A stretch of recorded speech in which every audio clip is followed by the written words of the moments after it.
Brendon Smith. I don't know if any of you have seen me, meet me. I come from the Father and Child Trust, which again I stagger with the fact that nobody seems to have heard of us much. That we try to keep under the radar because we're scared in case the name gets out and we get twice as many clients as we've already got, which we can't cope with.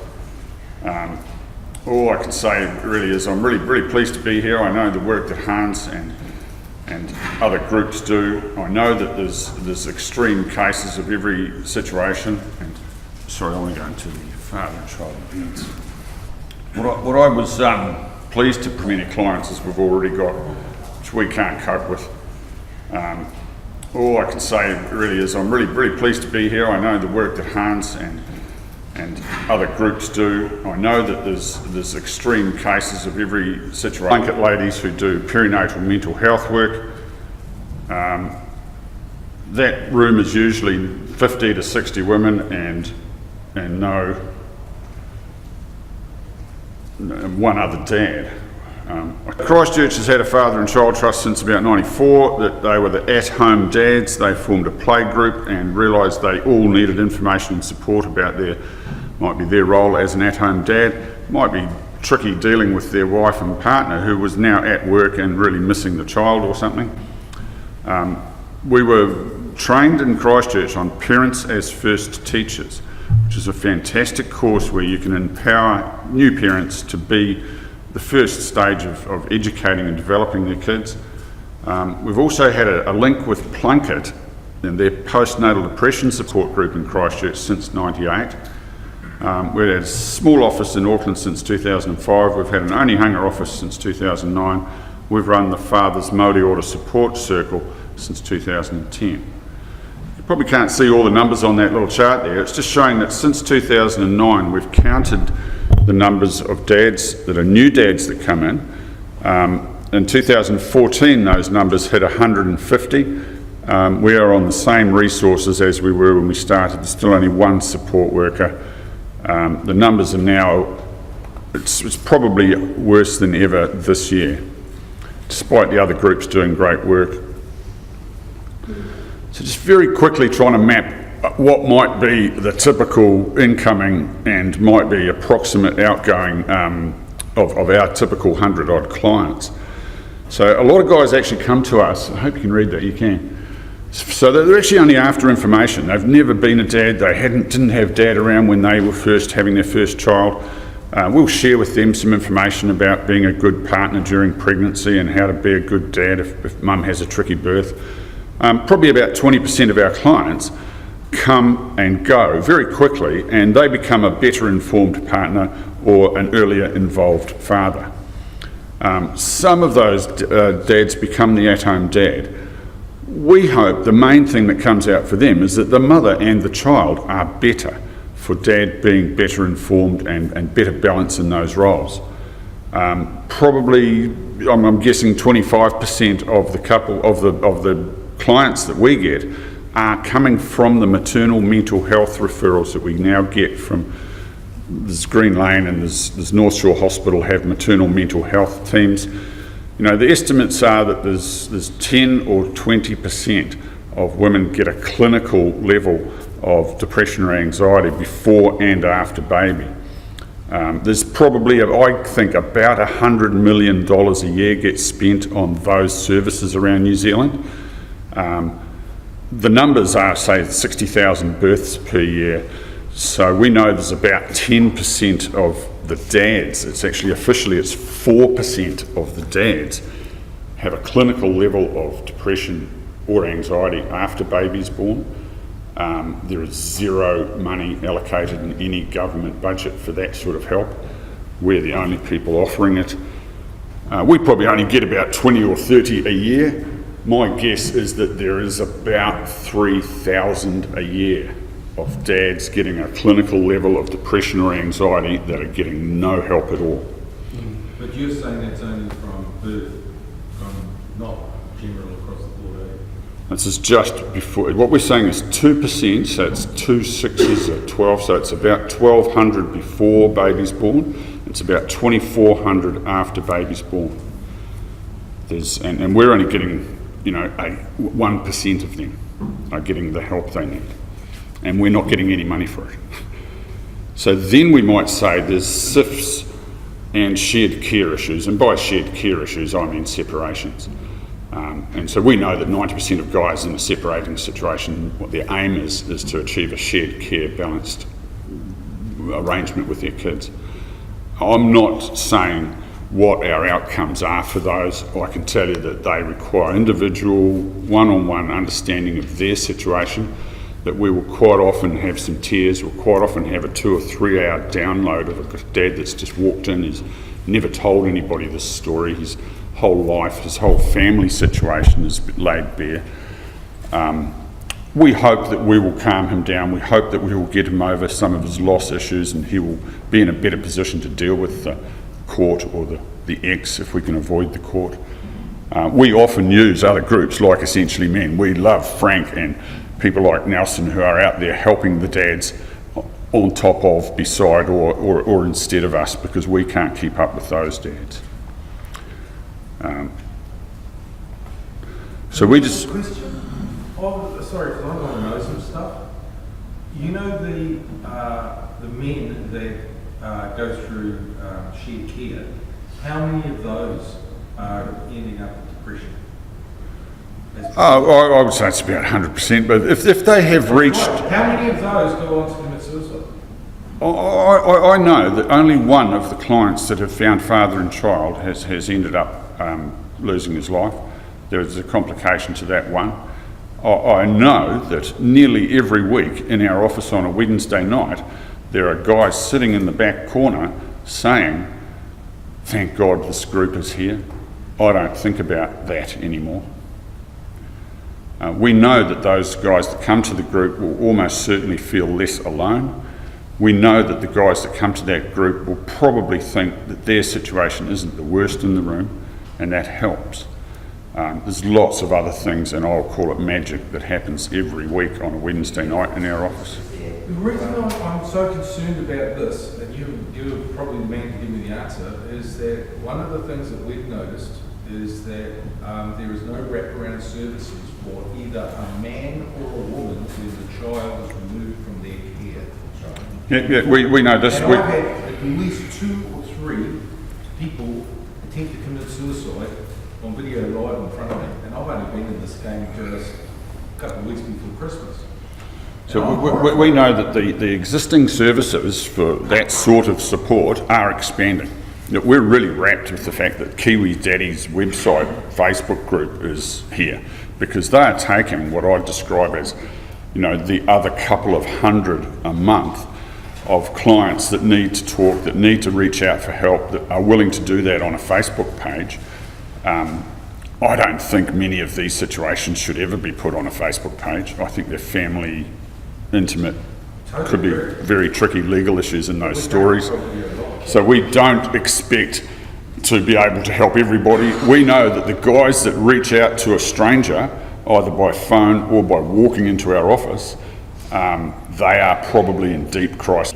All I want to very quickly map out is what I want to show you today is that if we were to compare the dad's share of these resources that do get allocated in the health budgets to helping 99%, I'm going to say, women, these are the figures that are my guesses of our share of what gets spent. And so in the antenatal side of things, not enough gets spent on screening and understanding that for women. My understanding of the budget is that it's about $1.6 billion that the DHBs get every year. Up until last year, they had spent zero ever on anything for fathers. So what we know, and I'll explain it later if you like, that's what the dads want is some guide of how to be a good partner in pregnancy, some guide of the things he can do around baby time, might be a guide of the list of things he's not supposed to do. We have had those resources for dads for years. We can never print or produce enough of them. But last year, the Auckland DHB spent $2,500. The Waikato DHB spent $300 on buying some of these booklets for their expecting dads. I'm putting that down as 0.00025% of their budget. We feel lucky. Postnatal, I'm guessing it's 0.25%. With regards to parenting support from the government, I'm giving them a very generous 5%. When it comes to SIFs or Oringa Tamariki, I'm giving them a 15%. That's how much they support, include, engage, or actually work with the dads. I'm giving the family court 25%. But that's just based on my experience. Anybody can challenge me about these figures anytime. So what I want to quickly do, you see, is go through each of those sections and say, what is the current situation? What are the problems and the implications of those? Now, this could take hours. I'm going to go really fast from now on. All I'm trying to say here is that the information about the benefits of couples talking together is never shared with expecting couples. When the students from AUT, occupational therapy, studied us, they said this is an injustice, that couples who do talk almost certainly ride out that hard first few weeks and months of baby time, almost certainly do ride out postnatal depression adjustment issues. The families stay together, the couples work together better. They never get told how to do this. That sometimes there are 30% of separations in the first year after the first baby. These are the fallouts for us doing nothing. That some of those dads stay at work, don't realise they're needed at home. The mums feel isolated. Some of those mums feel abandoned by the dad.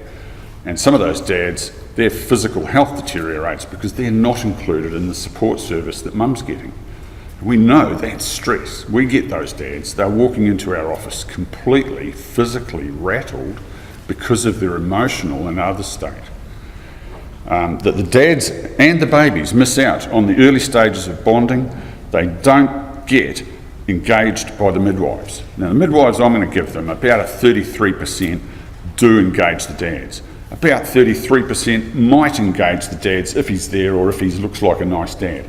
I'm telling you, about 33% of midwives ignore the dads, even when they're there. And I've had this from the Minister of Health when a midwife visited his place and ignored him. So then we can go through the video if you want and show that in New Zealand it's 2.3% antenatal, it's 4.3%. 1 in 23 dads have a clinical level of depression or anxiety in Auckland right now, and nobody's doing anything about it. That what we know is that if we could just get one of these Why Dads booklets for each expecting couple, it would cost them $1 out of their $1.6 billion budget. I'm still flabbergasted that they're not demanding these from us.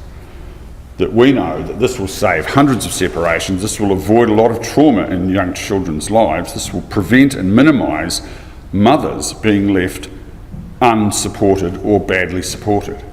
That we know that these children that get bonded with their dads, that dad will remain an involved and protective dad through the child's life if he gets to bond early.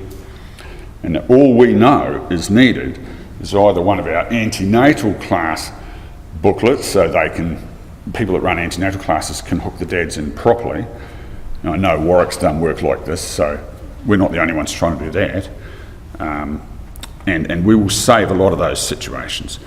When it comes to postnatal depression, I'm just going to say there is $100 million a year spent on this, and as far as I can tell, again, zero of the dollars on dads.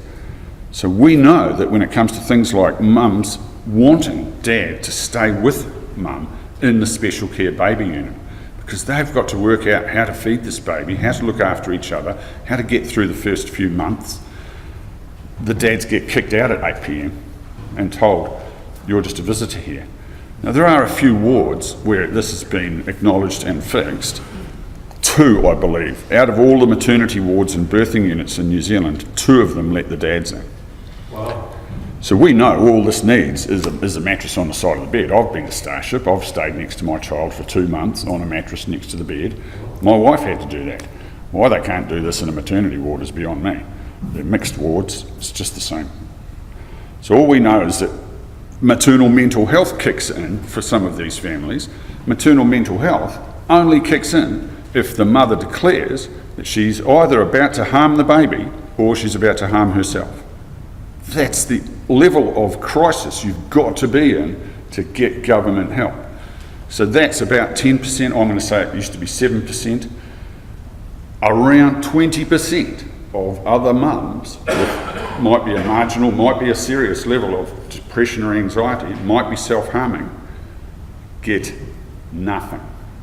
There are other groups like the Mothers Helpers groups, there's postnatal depression support group in Wellington, postnatal depression support groups in Christchurch, there's Plunket groups like this all over the country. Most of them will get some funding from the government, most of them will get their own local charity funding, most of them will ignore the dads. Christchurch for 20 years has included the dads. I put these things on Facebook sometimes. I say, how's Clark, Jacinda's husband, going to manage when Plunket don't include dads? And I get this wave, oh, my dad, my husband got looked after, the Plunket were great, they hooked him in when I was unwell.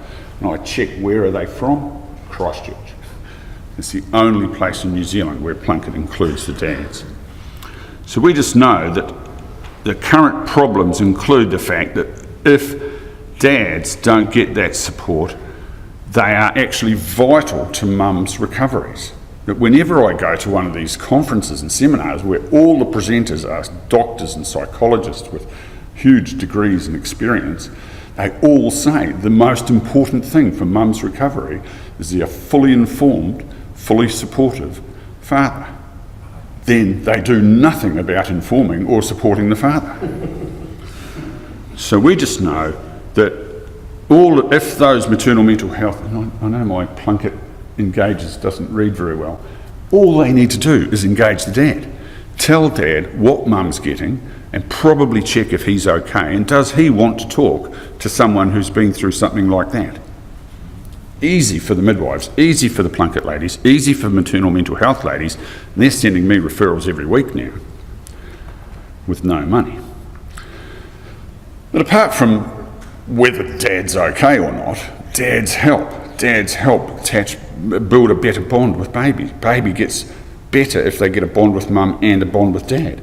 Dads can settle baby. Dad's voice while baby's inside mum can be the calming thing. Dad needs to put some time in. Dad might be best employed looking after the 3-year-old so mum can concentrate on the baby. That, again, my writing and my words are too much. That there is lots of research that backs everything I'm saying. I presented this slideshow to my senior lecturer wife and she ran through the AUT website and got me pages and pages of references and research that back up everything I'm saying. I can't put it all up here today, but that's some of it. That what we know is that the benefits of sorting this postnatal care are very low cost and could be huge. That all they actually need is a double bed instead of a single bed in the special care baby unit. That's a one-off $3,000 bed. That if we wanted the DHB's maternity wards, it would just be a $300 mattress on the floor, replace that once a year. But if you add the dads to the existing services and you provided some services for the dads by the dads, I'm guessing a total of $1 million a year. And all that we need to really get that going is for the Plunket, might be the maternal mental health ladies, to hand dad a flyer and say, "Hi new dad, how are you?" They don't have to even listen to his answer because he might not want to tell them in front of his wife how he really is. But on the back of this, it will say, how was the pregnancy, how was the birth, how's that first few weeks and months? Do you want to talk to a bloke about what's going on? Because so many guys won't tell what's really going on if there's a woman in the room. 5 minutes, including questions. So I can only go so fast. I want to say that if we look at parenting and the fact that there is zero paternal leave in New Zealand, if we look at all these countries we get compared with that don't have child abuse, that don't have morbid statistics around domestic violence, that those countries have lockdown paternity leave. That we know that infant mental health work, again, you know, children being sent to psychologists while they're 2 years old, 80% of them, mums that are not coping with boys. Mums that have got a partner who they have either sent him back to work or maybe he's left the family, and all of these infant mental health workers tell me they just wish they could hook these dads in. That these services for teen mums, where there are probably about 20 teen mum units around the country, 90% of them, 99% of what they do is only for the teen mums. They actively exclude the teen fathers. Thrive in Henderson, which covers the whole Auckland City area, they have a dad's guy. So they have a teen dads and 2 teen mums workers working alongside each other. That's the way every teen mum unit should work. And when we talk about the incentivising of solo parenting or the incentivising of separations, I'm just going to quickly say that WINS, the IRD, and to a certain extent MSD, actively incentivise these things. That I know so many couples who will say, while Jim's working and Mary's trying to work part-time and look after the 2 kids, it's too expensive. We have to get daycare at $1,000 a month or more. Why don't we just separate? Then we'll get one benefit, Dad can keep most of his money. That's what happens. Lots of young couples separate for financial advantage because the benefit incentivises them to. So we know that when this was explained, I was sitting on a plane next to a civil rights worker from Nigeria who grew up in France, but she knew that in Sweden, the benefit did not increase once, like if a couple separate, mum gets the benefit, dad might go back to work. If the mum has subsequent children after that separation, she does not get an extra cent for the extra child. So we, in New Zealand, constantly dealing with families where there's 4 kids to 4 different dads, none of them are getting looked after, and I can assure you that is going to change. But 3 years ago, the New Zealand WINS changed their benefit rules to say that when those children are at school, mum has to get 20 hours a week of work. Now it's actually when they're 3, because they've got 20 hours a week of free daycare. Teenage pregnancies in New Zealand, down 40%. So immediate response. This is similar to what's happened in the UK and the US. As soon as they put a work for DPB rule in, teenage pregnancies straight down. I was working for Thrive in Henderson and we couldn't find a teenage pregnant mum to save ourselves. So we just know that in those parenting roles, what she thinks is happening isn't probably what he sees happening. And there's a lot of complicated ways I can try to explain that. Dads play different, dads parent different. It's really good for kids to get some of that. That if we were to put paternal leave either on top of the existing parental leave or allow dads to take it at the same time, the way the mums want them to, what would it cost? It might cost nothing. But we would prefer that it was a lockdown 4 weeks paternal leave on top of the existing parental leave. That all mental health and agencies should engage with dads, especially infant mental health. We don't expect the teen mum budget to be the same as for the teen dads. At the moment it's 5%. I wish it was about 25% for the dads. That we don't want MSD to incentivise things. That every time a new policy to offer support to single parents is announced, it's actually part of a, this is from a piece of research in the UK by a crowd called Open Democracy. I don't think they're religious, but it says that this is incentivising entrenching situations that should not have happened in the first place. That to do so is unsustainable, unproductive and unfair. Plus it incentivises issues that are at the root of most social problems. So we've got governments driving this stuff harder when we're actually catching all the fallout. That if we're talking about SIFs and Family Start, please understand that the Manukau Family Start has a dad's group. It runs great parenting courses for couples. It has a dad's group that looks after the dads in both parenting and getting dad right. The Auckland Family Start is run by the Anglican Trust for Women and Children. They either ignore or in some cases don't support the dads. I'm probably only getting the worst of those cases, But this is a government-funded organisation that actively excludes the dads. That we know that each SIF's office, and I've been to about 4 SIF's offices around Auckland and given them engaging with dads training. They've asked for it. So we know there's a need for this. We know that SIFs know there's a need for it.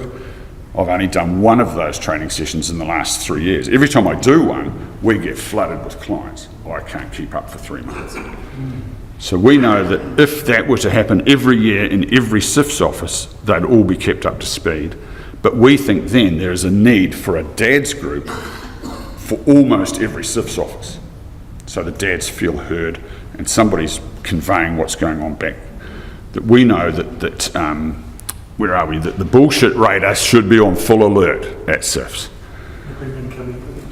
I'm trying to go as fast as I can now. That we know that the costs and benefits might include a couple of social workers here and there. We know that the costs and benefits should include punishments for false or perjury if proven.